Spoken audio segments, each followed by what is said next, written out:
Well, hey, gang, it's Pastor Roland Moss, that old history dude, with another look at weird news and wacky history, a look behind the scenes of what's been happening throughout the years.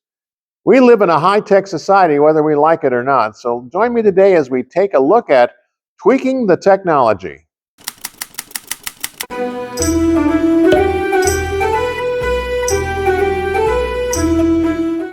Japan is a small country with a rapidly aging population.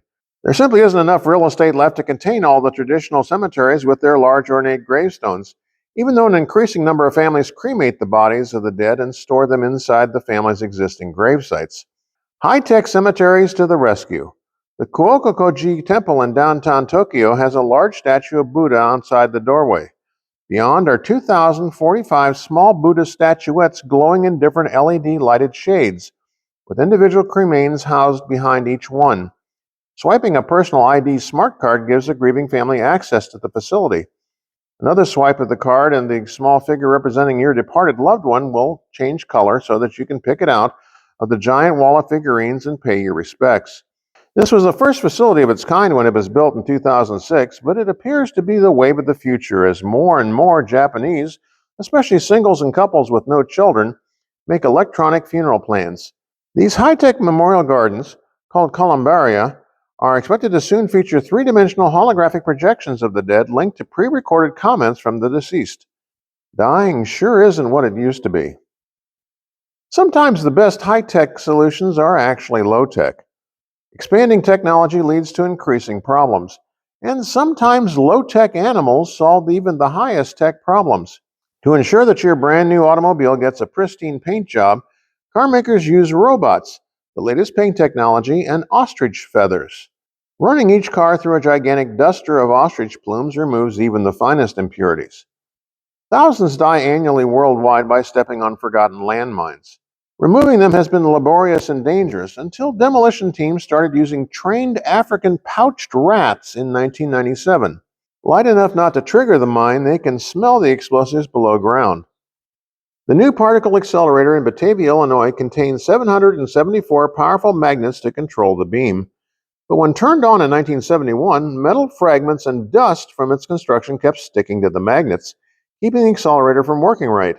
And the inside of the device was far too small for any human access. Solution? Purchase a ferret from a Minnesota game farm. Naming her Felicia, she learned to run down the 900-foot-long tunnel with a string tied to her collar. A cleaning rig was then pulled through that solved the problem.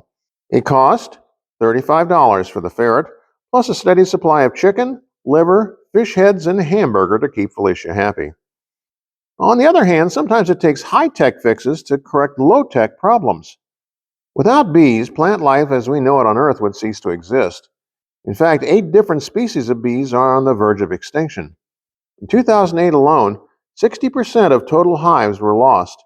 If all bees vanished, we would lose honey, of course, but also coffee, bananas, strawberries, kidney beans, tomatoes, avocados, pumpkin, broccoli, and fruit trees. These dire statistics have set Japanese researchers scrambling for new ways to pollinate plants. Drones were a high-tech choice, but even the lightest touch damaged the blossoms of the pear trees. Then inspiration came from the most unlikely source. Dr. Ejiro Miyako of the Japan Advanced Institute of Science and Technology was spending some quality time with his family. I was playing soap bubbles with my son at a park close to my home when a soap bubble accidentally hit my son's face. There was no damage because soap bubbles are soft, light, and flexible. And that was all he needed.